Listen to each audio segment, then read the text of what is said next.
Buenos días, somos Oscar Scott y Jean-Pierre Morocho. Vamos a profundizar sobre ciertas nociones en probabilidad y a lo largo de nuestro trabajo se va a profundizar acerca de los conceptos fundamentales de la teoría de probabilidad. Vamos a cubrir 5 capítulos, sin contar los preliminares, en donde se van a cubrir conceptos básicos de probabilidad, donde hablan de funciones, propiedades fundamentales, leyes de probabilidad, varias distribuciones de probabilidad, conceptos como esperanza, varianza, propiedades y teoremas relacionados. Presentaremos la ley de los grandes números y tendremos una discusión detallada sobre la probabilidad condicional, el teorema de Bayes y el concepto de independencia. Además, hablaremos de las funciones generadoras de momentos y cómo estas construyen el camino de cara al teorema del límite central, y el cual proporciona una explicación exhaustiva de cómo la suma de grandes números, de un número grande de variables aleatorias independientes e idénticamente distribuidas con media varianza finita se aproxima a una distribución normal. Bueno, haremos esto demostrando utilizando funciones características y la transformada de Fourier. En primer lugar,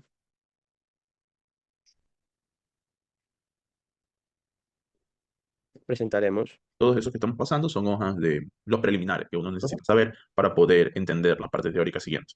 Justamente, en primer lugar, mi compañero presentará lo que son los espacios de probabilidad, que son al fin y al cabo un análogo a los espacios de medida. Sí, exactamente. Justamente como podemos ver en la definición 2.1, un espacio de probabilidad es un espacio de medida total 1. O sea que la probabilidad del espacio va a ser igual a 1. La noción estándar es como la vemos ahí, omega, f caligráfica y p. ¿Ok? En donde omega mayúscula es justamente el conjunto, a veces llamado espacio muestral, y los elementos se le denota resultados. Los omega pequeños son los resultados. Ya f caligráfica es una sigma álgebra, ¿ok? O sigma campo, que de sus conjuntos de omega. Entonces, los conjuntos de f se le llaman eventos, ¿ok? Y p es una función que la idea es que esa función evaluada en el espacio es exactamente igual a 1 y tal que si tienes una sucesión de eventos, eventos se le llaman los elementos de f, son disjuntos, se tiene lo siguiente, que la probabilidad de la unión va a ser igual a la suma de la probabilidad, ¿ok? Denotemos a probabilidad de E como P de E, ¿ok? Mencioné el término probabilidad porque justamente así se lo denotan los espacios de medida, ¿no? Entonces, listo. Cuando nosotros mencionamos un espacio de probabilidad discreto, estamos hablando de un espacio de probabilidad en el que el soporte es discreto. ¿El soporte qué es? Es todos los puntos en donde la función es distinta de cero, ¿no? Entonces, cuando nosotros decimos que es finito o contablemente infinito, en este caso usualmente elegimos a f como todos los subconjuntos de omega, ¿ok? Pero como 2 a la omega, que ese sería como que el conjunto potencia. Y la medida de probabilidad p está dada de la siguiente manera, ¿ok? Donde esos valores, o sea, la suma de todos los omega en omega, de p va a ser exactamente igual a 1. Entonces la probabilidad de va a ser igual a la suma de todos los w en e, tal que es p, la suma de esos p w, ¿ok? Listo, podemos avanzar. Ujú. Y con eso hemos definido lo que es un espacio de probabilidad. Entonces, Sí. a partir de tener que es un espacio de probabilidad, Podemos continuar con el concepto de variable aleatoria y esperanza, que va a ser importante para los temas que vamos a mostrar más adelante. En primer lugar, una variable aleatoria x, es una función medible desde un espacio de probabilidad, donde este espacio es la terna omega de f caligráfica p, explicada por Oscar hace un momento. Esta función va desde este espacio, desde omega, hasta los números reales, tal como estamos ilustrando aquí. Tal que para cualquier conjunto de Borel, cualquier boreliano, la preimagen del boreliano a través de x, es decir, esta pertenece a f. Lo que estamos diciendo es que cualquier preimagen de Borel es f medible o simplemente medible si sobreentiende cuál es la sigma de álgebra. Pero utilizamos la siguiente notación abreviada. También presentamos lo que es una función de distribución. En este caso, si x es una variable aleatoria, para cualquier subconjunto de Borel de R, la preimagen de ese subconjunto está en F, es decir, es F medible. Así podemos definir una función sobre los conjuntos de Borel, que le vamos a llamar mu sub x de b, por la probabilidad de que x esté en B, donde va a ser la probabilidad de la preimagen de B a través de x. Esta función, de hecho, es una medida. Y R con B, donde B es la sigma álgebra de todos los conjuntos de Borel, con U de X es un espacio de probabilidad. La medida mu de X es a la que nosotros llamamos distribución de la variable aleatoria. Si mu de X asigna medida 1 a un conjunto numerable de números naturales, números reales, perdón, entonces a X le vamos a llamar variable aleatoria discreta. Por otro lado, si mu de X asigna medida 0 a cada conjunto unitario, por lo tanto a cada conjunto numerable, perdón, por lo tanto a cada conjunto numerable, X se llama variable aleatoria continua. Entonces, cada variable aleatoria en este caso puede ser escrita como una suma de variables aleatorias discretas y una de variable aleatoria continua, es decir, que se puede descomponer si lo quisiéramos explicar de alguna forma. Todas las variables aleatorias definidas en un espacio de probabilidad discreto son discretos, y la distribución mu de x a menudo se da en términos de la función de distribución, que en este caso se define de esta forma. F mayúscula sub x de x, cuando se es claro cuál es el espacio en el que se está trabajando, simplemente ya no se escribe el subíndice x mayúscula, está definido como la probabilidad de que x sea menor o igual que x. Que esto, por cómo definimos la medida de arriba, sería la mu de x del intervalo menos infinito hasta x cerrado. Ahora, notamos que esta función satisface las siguientes propiedades.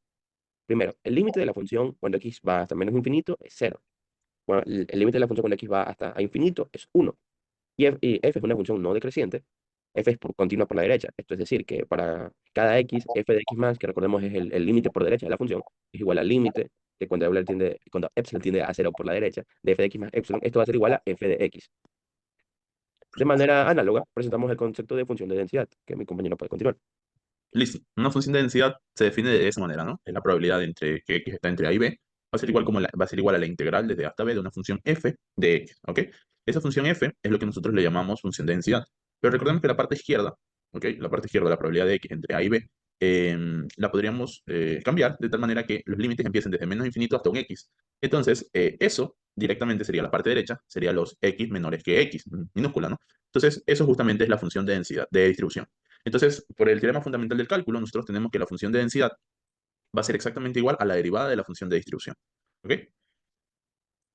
Entonces, eh, tenemos este resultado que es muy importante, que es justamente la integral desde menos infinito a infinito de la función, tiene que ser exactamente igual a 1. ¿Ok? Ahora, cualquier función no negativa que integre 1 es la densidad de una variable aleatoria. Es un resultado bastante importante. No es un resultado, es un comentario, ¿verdad? Y nos parece interesante porque significa que si yo encuentro una integral que siempre integre 1, ¿ok? En todos los reales, más menos infinito hasta más infinito, entonces esa va a ser función de densidad de alguna variable aleatoria, que quizás no la conozcamos, pero es función de densidad. Sí, Esa lo que sería la característica principal. exactamente, lo que nos da una caracterización de las densidades de las variables aleatorias y nos hace pensar en la cantidad de variables aleatorias diferentes que podemos encontrar mirando no sé, quizás a la numerabilidad de las funciones que sean no negativas y que integren uno. Siguiendo con eso, podemos hablar de lo que es la esperanza.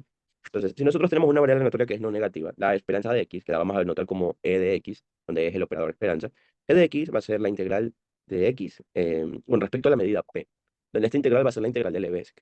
Ahora, si x es una variable aleatoria con esperanza finita, porque notemos que está definida como una integral, y esta solo es finita si el integrando es Lebesgue integrable, así que puede dar infinito. Bueno, puede dar algún número real extendido, de hecho. Entonces, en el caso de que sea finita, entonces también definimos la esperanza de la siguiente forma, donde si x toma valores positivos y negativos, donde x toma valores positivos y negativos. Y e de x vamos a ir como infinito si la esperanza no está definida. Listo. Bueno,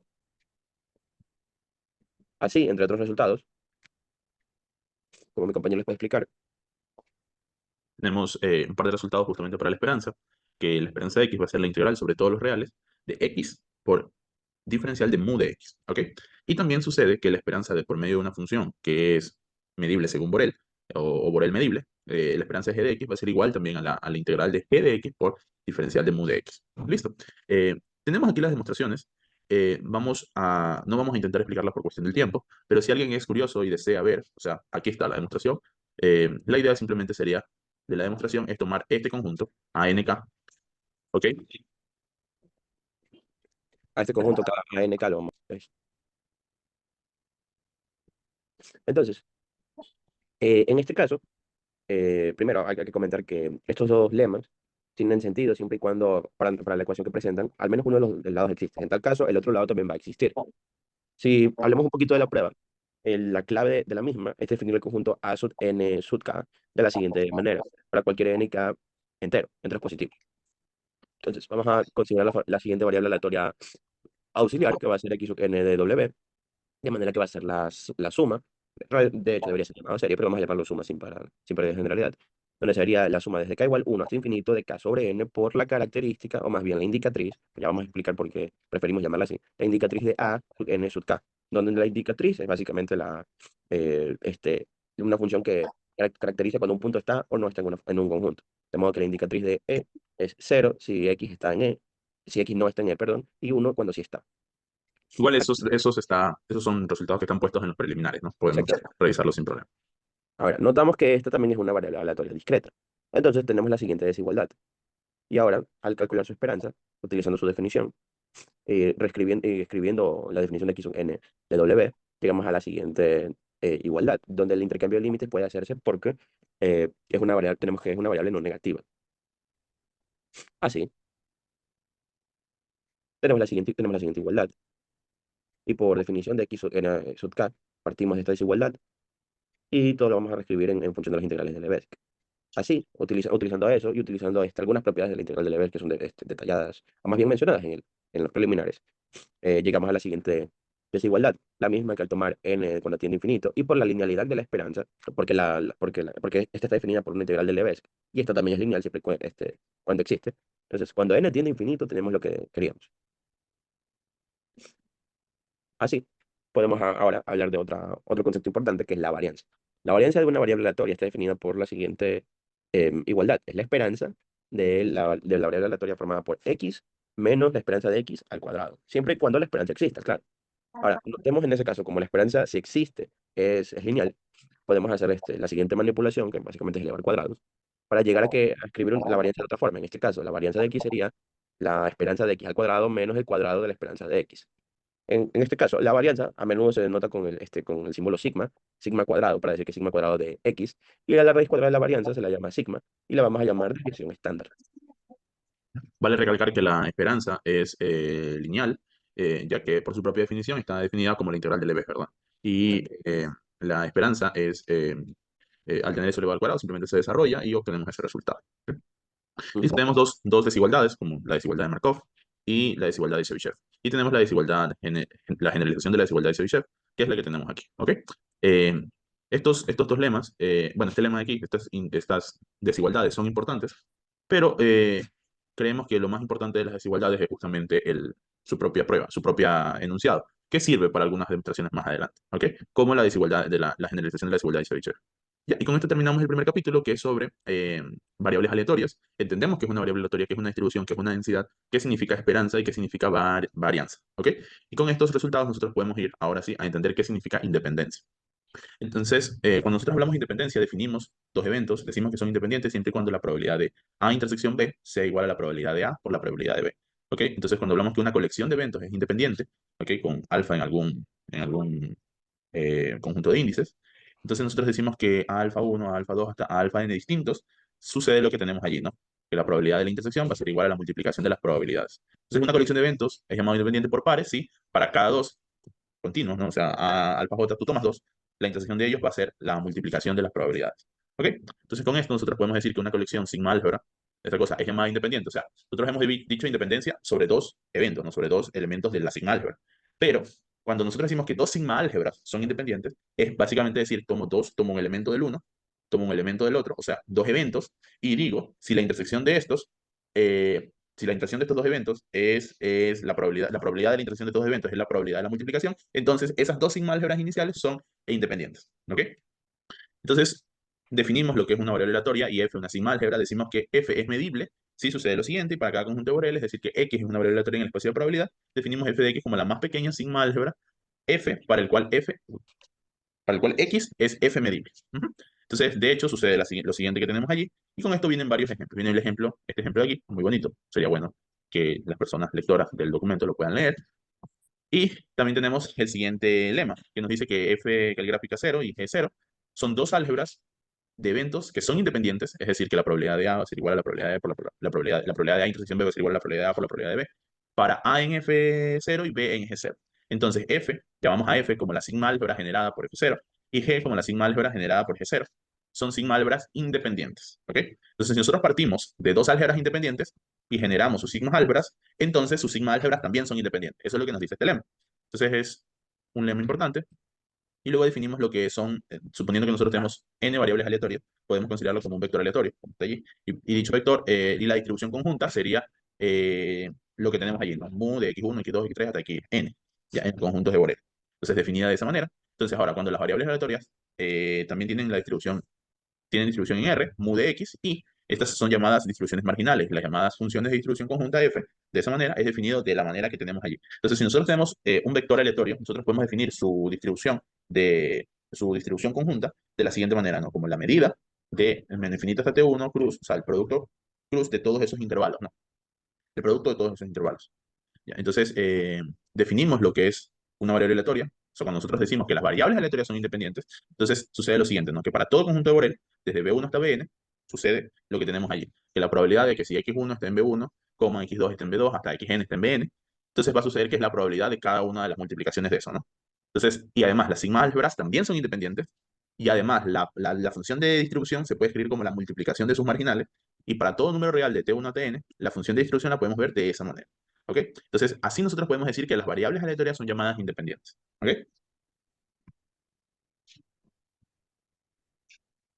¿Qué más nos puedes decir, Jean-Pierre? También, en la línea de lo que está exponiendo Oscar, tenemos otras dos proposiciones importantes. La primera nos dice que si tenemos un conjunto finito de variables aleatorias independientes y asimismo un conjunto finito de funciones que son Borel medibles, entonces g de uno de x1, g de 2 de x2 y así hasta g de xn son independientes. Es decir, que la variable, por cierto, g de i, x, y para todo i entre uno y n es otra variable aleatoria. Aquí lo que nos da es una condición suficiente para saber que esa nueva variable aleatoria también es independiente, sabiendo que x1 es independiente. Esta condición suficiente es el hecho de que g sea una función que sea Borel medible. Entonces, siguiendo, para la proposición 4.12, sabemos, tenemos que si tenemos un par de variables aleatorias, x e y, que son independientes, donde ambas tienen varianza finita, no necesariamente iguales, y la Medida varianza, finita. Ujú. Esperanza, media, no, sí, varianza, ¿verdad? Sí, varianza. esperanza finita. Esperanza, perdón, esperanza Ujú. finita, gracias, porque ese es el eje cuadrado. Esperanza finita al cuadrado. Y la esperanza del producto también es finita, entonces en este caso, lo sabemos, en ese caso, la esperanza del producto es el producto de las esperanzas. Es una prueba muy bonita, recomendamos a los lectores echarle un ojo, y la verdad, en sí mismo es un resultado bastante poderoso. Y se Se puede, utiliza mucho. Las personas que hemos estudiado estadística lo hemos utilizado sin medida ese resultado, pero sin conocer bien el trasfondo de dónde viene la parte matemática. Nos dicen, las variables son independientes, entonces la esperanza de X por Y es la esperanza de X por la esperanza de Y. Entonces, pero este es el trasfondo, ¿no? Y ahora podemos profundizar más. Ahí está la prueba en el documento, no hay ningún problema. Y nosotros podemos ver que si suponemos que desde x1 hasta xn son variables aleatorias con varianza finita, si x1 hasta xn son ortogonales por pares, cuando hablamos de ortogonales hablamos de independencia, entonces igual aquí arriba nos menciona, ¿ok? Son llamadas ortogonales, cuando satisfacen esto son llamadas ortogonales, entonces podemos decir esto, ¿no? Que la varianza desde x1 hasta xn va a ser igual a la varianza de x1 más la varianza de x2 más la varianza hasta llegar a la varianza de xn. Eso sí son ortogonales por pares, ¿ok? La demostración está por aquí en el documento, sería muy bonito que la lean. ¿Ok? Entonces, esta proporción es más común con variables aleatorias independientes. No es cierto que la varianza de x más y va a ser igual a la varianza de x más la varianza de y para toda variable aleatoria. O sea, eso no se cumple si nosotros tenemos variables aleatorias dependientes. ¿Ok? Eso lo que llamamos dependientes es que una variable aleatoria, la variable aleatoria n-1 va a depender del resultado de la variable aleatoria xn. Entonces, hay muchos casos en que las variables aleatorias son independientes, pero no se cumple. Y de hecho, muchos de los resultados que vamos a probar en los siguientes capítulos van a depender justamente de esto. ujú. ¿Ok? Entonces, llegamos justamente al capítulo de sumas de variables aleatorias independientes. ¿Ok? Aquí tenemos que una sucesión converge en probabilidad si sucede si sucede eso, ¿no? Que el límite de la probabilidad del valor absoluto entre y y va a ser mayor que epsilon, eso va a ser igual a cero. Ahora también tenemos una secuencia de variables aleatorias que convergen casi seguramente o con probabilidad 1, WP1, si existe, este WP1 es por sus siglas en inglés, ¿no? Which probability one. Si existe un evento E con probabilidad de ese evento va a ser igual a 1 y tal que para cada W en E sucede eso, ¿no? Que converge. Esa sería la convergencia de con probabilidad 1, o casi seguramente. eh, o en estadística también se le suele llamar casi siempre. ¿Ok? Ya. Entonces el término casi seguramente no es muy Antes preciso. antes de continuar, también hay que precisar que existe otro tipo de convergencia, que es un tipo de convergencia que va a ser importante para la prueba del teorema del límite central, que en cierto modo va a ser la estrella de este documento. Es la convergencia en ley o convergencia en distribución. Básicamente es que si nosotros tenemos una sucesión de variables aleatorias con distribución mu1, mu2 y así hasta al infinito para cada término de la sucesión, donde estos términos son las variables aleatorias. Para cada t real, nosotros tenemos que si mu de x, mu sub n de t converge a mu de t, donde mu de t es la distribución de alguna variable aleatoria. Si tenemos eso, es decir, si existe una convergencia puntual, decimos que eh, la, este, la, la, mm, la sucesión de variables aleatorias converge en distribución o converge en ley a la variable aleatoria cuya distribución sea mu. Pues, y así podemos continuar. ¿Ya? Entonces, justamente aquí tenemos varios ejemplos. Los teoremas más importantes de este capítulo de suma de variables aleatorias serían la ley débil de los grandes números, que lo que nos dice es que si yo tengo la suma de n variables aleatorias independientes, tal que la esperanza es finita y la varianza es finita para cada n, entonces yo puedo decir que la suma de ellas, o sea, el promedio, podría decir como la suma de x1, x2 hasta xn dividido para n, converge en probabilidad ambos. ¿Ok? Entonces, aquí tenemos la demostración. Esto es un resultado muy bonito. En estadística se lo utiliza demasiado para nosotros poder hacer tipo de demostraciones, incluso para experimentación lo utilizan mucho. Y también tenemos luego el resultado de la ley fuerte de los grandes números. Entonces, la ley fuerte de los grandes números, la diferencia es que también tenemos media mu, ¿ok? Y nosotros vamos a suponer simplemente que la esperanza de x a la n a la cuarta va a ser finita, ¿ok? Entonces, la esperanza, esto quizás en el documento no lo menciona, o sea, no lo mencionamos, pero esto significa el cuarto momento, que el cuarto momento de la variable aleatoria va a ser finito para cada n, entonces esto se cumple. Por ejemplo, cuando la sucesión es I y D significa independiente e idénticamente distribuida, y sucede justamente lo siguiente, que el cuarto momento es finito. Entonces, esa convergencia es con probabilidad 1, o lo que llamamos casi seguramente. Entonces, decimos que x1 hasta xn, la suma de eso dividido para n, va a converger a mu. ¿Ok? Eso es lo que tenemos, esa sería la ley fuerte de los grandes números. Comparado con la ley débil, esta sería un resultado un poco más fuerte, en el sentido de que pide menos hipótesis, ¿verdad? Que muchas veces no conocemos la varianza de las variables aleatorias. No necesariamente lo vamos a conocer. Ok, y con esto vamos a dar el último resultado de este capítulo, que sería la ley 1,0 de Kolmogorov. Y lo que me dice es que si A está en tau, bueno, T caligráfica. T caligráfica se lo define aquí arriba. T caligráfica va a ser esto. T caligráfica es esto, la intersección de todos los G de n, donde G de n va a ser la sucesión generada por los G0 de n, ¿no? Eh, entonces, la probabilidad de A es 0 o la probabilidad de A es 1. Esto sale de este lema aquí, ¿ok? Y con esto terminaríamos la parte de sumas de variables aleatorias. ¿Ok? Mi compañero Jean-Pierre va a continuar con el capítulo 5. Finalmente, hablemos del teorema del límite central. Para construir la maquinaria importante para probar este resultado tan bellísimo de la teoría de probabilidad, es necesario hablar un poco sobre algunos temas de la transformada de Fourier.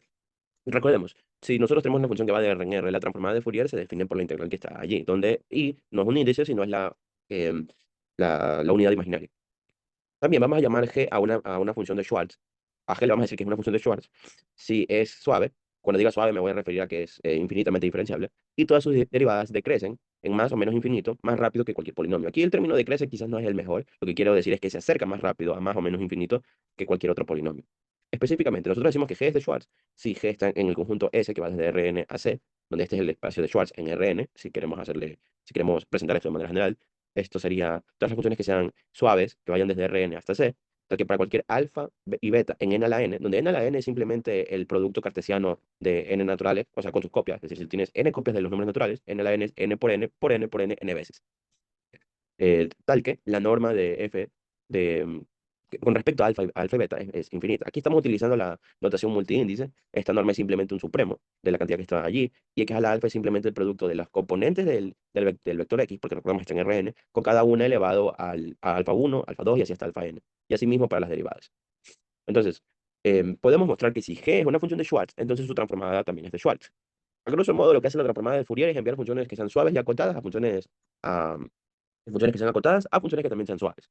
O asimismo, funciones que son muy suaves y muy acotadas se van a enviar a otras funciones que son muy suaves y acotadas, gracias al hecho de que si la función original está en el espacio de Schwartz, también la transformada de Fourier. Presentamos también la fórmula de inversión, que va a ser importante para un teorema, que es como se ve aquí, que este se cumple también para funciones de Schwartz. Y de hecho, un cálculo directo nos muestra, por ejemplo, que la transformada de Fourier de e a la menos x cuadrado sobre 2, que es simplemente la función gaussiana de clásica, es raíz de 2 por pi por Euler a la menos y cuadrado sobre 2. También vamos a necesitar la siguiente igualdad, donde es decir, que la convolución de transformadas de Fourier, donde este resultado es inmediato siempre y cuando nosotros podamos justificar el intercambio de integrales. Justificación que la vamos a dejar para el lector, puesto que es parte de cursos eh, anteriores a este. Entonces, esta convolución se cumple para funciones de Schwartz que sean f o g. Entonces, vamos ahora a presentar una versión de la transformada de Fourier en el camino de la teoría de probabilidad, que es la función característica. No confundir con la función indicatriz, y por eso que decidimos comentar esa como función indicatriz. Entonces, la función característica de una variable aleatoria x es una función que vamos a definir como phi. Si queremos transferirnos que desde la variable aleatoria x, vamos a decir que phi de x, pero es una función que va desde los números reales a los números complejos, que va a ser definida por el operador esperanza de Euler a la i por x por t. Entonces, con esta definición nosotros notamos ciertas características, ciertas propiedades. Phi de 0 es igual a 1. Es sencillo de ver por qué. Y de hecho, para cualquier t real, nosotros notamos que phi de t es, por definición, bueno, perdón, valor absoluto de phi de t. Bueno, en este caso sería el módulo de phi de t porque la imagen está en los números complejos. Es el módulo de la esperanza de Euler a la i por x por t. Y eso va a ser menor o igual a Euler a la i menor a la esperanza del módulo. Y eso es igual a 1. Entonces tenemos que cada característica está acotada, está dominada por 1. También notamos que phi es una función continua de t. Entonces, notemos lo siguiente: si nosotros tenemos una colección de variables aleatorias, en este caso va a ser podemos decir que es una asociación, al que esta asociación es y sub s, donde está definida como Euler a la i por s por x. Por la parte anterior, sabemos que estas están dominadas por la variable aleatoria 1. Normalmente, o sea, inmediatamente sabemos que uno es una función leve, es integrable. Entonces, y sabemos que ya la S converge casi siempre. Entonces, por el teorema de convergencia dominada, nosotros sabemos que el límite de cuando S tiende a T de phi de S es, por definición, el límite de cuando S tiende a T de la esperanza de E a la I por S por X. Entonces, por el teorema de convergencia dominada, nosotros podemos intercambiar el límite, intercambiar, perdón, el operador del límite por el operador de integración, que recordemos que la esperanza es una integral. Entonces, tenemos lo siguiente, que es Euler, perdón, esperanza del límite de S cuando S tiende a T de Euler a la I por S por X, que eso simplemente es phi de T. De hecho, puede probarse incluso que esta es una función uniformemente continua. Así, si nosotros tenemos una función aleatoria, perdón, una variable aleatoria a por x por b para cualquier tipo, para cualquier constante, es decir, una combinación lineal de la función de la variable aleatoria x, tenemos entonces que la característica de esta nueva variable aleatoria es Euler a la i por b por t por la característica de la variable aleatoria x evaluada en a por t. En este camino también vamos a definir lo que es llamada la función generadora de momentos, que se denota como m sub x de t. Esta es Euler a la t por x. Ahora, en contraste con la función característica, esta función no siempre existe para todos los valores de t. Pero cuando sí existe, vamos a utilizar la siguiente relación. Phi de t va a ser igual a m a la función generadora de momentos evaluada en i por t. Eso quizás pueda servirnos. También, si x es una variable aleatoria x que tiene densidad, una densidad de f, que recordemos no todas la pueden tener, eh, phi de x por t en este caso debería ser phi, la otra phi, para refiriéndonos a la esperanza, es la integral que va desde menos infinito a infinito de Euler a la i por t por x por f de x, que esto, por definición, simplemente sería la, mm, la, la transformada de Fourier de f evaluada en menos t. También, si dos variables tienen la misma función característica, entonces van a tener la misma distribución. Ahora, este hecho no es obvio. Esto simplemente se deduce de la proposición 5.6, de hecho, que nos proporciona una fórmula de inversión para la función característica que es similar a la fórmula de inversión que mostramos al principio de esta sección. También, si nosotros tenemos una sucesión de variables aleatorias independientes, la característica de la suma es el producto de las características. Además, si x es una variable aleatoria normal, con media cero y varianza uno, es decir, normal estándar. Entonces, si hacemos una simple completación de cuadrado, podemos encontrar que la característica de esta variable aleatoria respecto de t es simplemente la gaussiana. Y esto va a ser importante para un teorema que vamos a mostrar ya mismo. Además, si y es normal con media mu y varianza sigma cuadrado, entonces y tiene la misma distribución que sigma por x más mu. Es decir, la característica de y va a ser simplemente Euler a la i por mu por t por Euler menos sigma elevado a la menos sigma cuadrado por t cuadrado sobre 2. Es decir, como si estuviéramos moviendo la característica de la normal estándar. Lo que tiene sentido porque cualquier normal puede ser simplemente trasladada a su normal estándar. Ahora, vamos a ver la proposición 6.3, que va a ser importante para la prueba del teorema del límite central, que nos dice que supongamos que tengamos una variable aleatoria con función característica phi. Vamos a suponer que tiene esperanza finita. Y también vamos a suponer que phi es de clase C1, es decir, que es continuamente diferenciable. Perdón, entonces, con estos resultados, entonces phi es C1, o que es decir lo mismo que phi es continuamente diferenciable, y en particular phi de 0 es i por esperanza de x. Ahora, la clave de esta prueba es notar esta desigualdad. Esta desigualdad puede ser probada de manera geométrica o dándose cuenta de este hecho. Ahora vamos a escribir el cociente incremental, donde el cociente incremental es simplemente el cociente que se utiliza para la definición de derivada, y esto lo escribimos simplemente de manera conveniente. Esto es igual a esta integral, y por la desigualdad de antes notamos lo siguiente. Y ahora, por definición, el hecho de decir que módulo de x, que la esperanza del módulo de x es finita, es por el hecho de que esta es una integral de Lebesgue, es decir, que el valor absoluto de x, módulo de x, es integrable con respecto a la medida mu. Es decir, es muy integrable. Entonces, estos son los ingredientes para el teorema de convergencia dominada y podemos utilizar el hecho de podemos intercambiar los límites y tener la siguiente igualdad. Es decir, phi de t es esta integral. Y en particular, phi de 0 es esto como queríamos probar. En esta misma línea se puede probar el siguiente teorema, que básicamente nos dice que si la esperanza del módulo de x elevado a la k es finita para algún número, para algún entero positivo, entonces la característica tiene k derivadas continuas, es decir, es de clase ck, y en particular se puede calcular esas derivadas de la forma que está aquí para cualquier j que esté entre 0 y k. Ahora, formalmente, esta fórmula puede derivarse de la siguiente igualdad. Sabiendo que podemos asegurar que que la función característica es k veces derivable, que es de clase ck. Lo que nos dice la proposición 6.4 es que nos da una condición suficiente para probar la diferenciabilidad k veces, bueno, diferencialidad y continuidad k veces, y que si se cumple eso, se cumple la fórmula de acá. Entonces, utilizando esta igualdad, lo único que necesitaríamos es probar para probar la proposición 6.4, es probar que en efecto existe algún entero positivo tal que ocurra esto, que obligue que la función es de clase ck. Así, vamos a mostrar la proposición 6.5, Esta nos dice, la maquinaria de esta demostración es parecida a la de la ley, ley débil de los grandes números, pero así que igual siento que es necesario comentarlo. Si nosotros tenemos alguna sucesión de variables aleatorias independientes e idénticamente distribuidas, es decir, I y D, con medida mu y varianza sigma al cuadrado y alguna función característica phi, entonces tenemos que z sub n si nosotros definimos z sub n como x sub 1 más x sub 2 y así hasta x sub n menos n por mu sobre sigma al cuadrado, sobre la raíz de sigma al cuadrado por n, y esto es para cada n, claro. Entonces, y phi sub n va a ser la función característica de z sub n. Entonces, para cada t, el límite de phi sub n de t es euler a la menos t cuadrado sobre 2. Lo que estamos diciendo es que la sucesión de variables aleatorias z sub n converge en distribución o converge en ley a la normal estándar, perdón. Entonces, como recordemos, e a la menos t cuadrado sobre 2 es la función característica de la variable aleatoria normal estándar, es decir, la que tiene media 0 y varianza 1. Ujú. Entonces, Podemos avanzar directamente al lector. La demostración puede ser leída por el lector. exactamente sí. Esta demostración Avancemos. puede ser leída. Entonces, la que sí vamos a comentar es la demostración del teorema del límite central.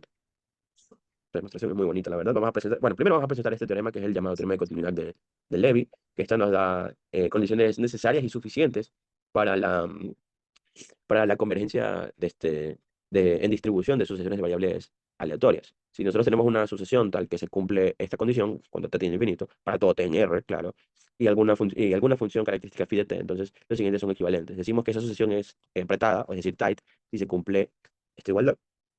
Y decimos que xn converge en distribución a x para algún x en R. Aquí debería decir para alguna distribución x, perdón, para alguna variable aleatoria x que toma valores en R. Esto sería equivalente a decir que phi es una función característica de alguna variable aleatoria de x y se cumple lo siguiente. También phi es una función continua de t y phi es continua de t igual 0.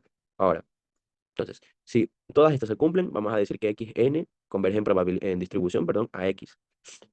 Entonces, con esto vamos a presentar el teorema del límite central.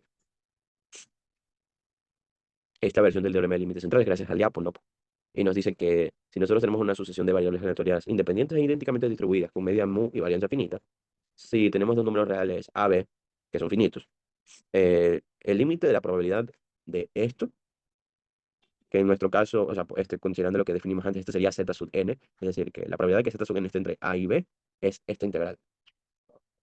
Ahora, ya nosotros hemos probado que phi sub n es la función característica de z sub n. Ya hemos probado que eso converge en probabilidad a la distribución de la normal estándar, es decir, converge en probabilidad a la normal estándar. O sea, por el teorema de convergencia de Levi, lo único que hay que mostrar es que si tenemos cualquier sucesión de distribuciones con funciones características phi sub n, que también estas convergen puntualmente a la normal estándar, porque si tenemos eso, ya podemos asegurarlo de acá. Entonces, para todo a menor que b, sin pérdida de generalidad, tendríamos que mostrar que el límite de n cuando tiene infinito de mu sub n de a b es phi de b menos phi de a, donde este phi en negrita es para definir los llamados cuartiles de la normal, que están definidos por esta integral. Si nosotros fijamos a y b y tomamos epsilon mayor que cero, por teoría por teoría de espacios de Schwarz, podemos tomar una función g suave, es decir, C infinito, que depende de a, de b y de epsilon, que cumple las siguientes condiciones. Entonces, si nosotros estudiamos su integral, tenemos la siguiente igualdad, la cual la vamos a llamar ecuación asterisco, y como para cualquier distribución se cumple la siguiente desigualdad, esto es simplemente por, este, por, por preliminares en teoría de la medida, tenemos que como epsilon está fijo, y esta cantidad no depende de epsilon, está así, si nosotros hacemos que epsilon tienda a 0, obtenemos el teorema. Así, dado que g es una función c infinita con soporte compacto, porque así la estamos definiendo, es una función de Schwarz. En este caso, recordemos que el soporte es los puntos del dominio donde la función es distinta de cero. Que sea compacto, simplemente que sea la clausura de ese conjunto y que encima sea acotado. Entonces, por lo tanto, va a ser compacto. Por ser compacto y por ser la función infinitamente diferenciable, también es continuamente, o sea, también es continua infinitas veces. O sea, cada una de sus derivadas es continua. Entonces, cada una de sus derivadas alcanza un máximo en el soporte compacto, por teorema del valor extremo. Entonces, el supremo de antes, que iba a ser la norma, va a estar siempre acotado por algún número real y por lo tanto va a ser una función de Schwarz. Entonces, por la fórmula de...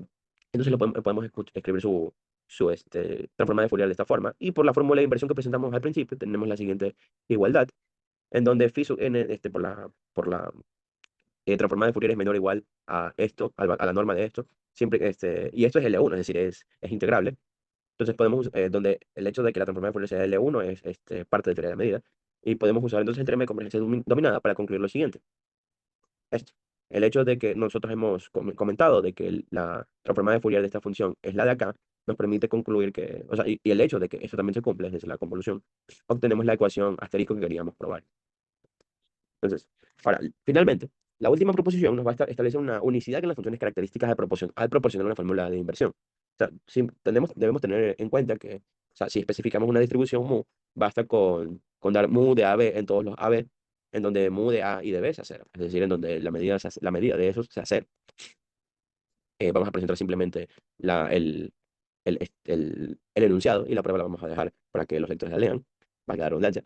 Si x es una variable aleatoria con distribución mu, función de distribución f y función característica phi, entonces para todo a menor que b, tal que f es continua en a y b, se tiene la siguiente igualdad, es decir, mu de a de b, la distribución de a de b, es f de b menos f de a, donde f de b menos f de a es el límite de esto.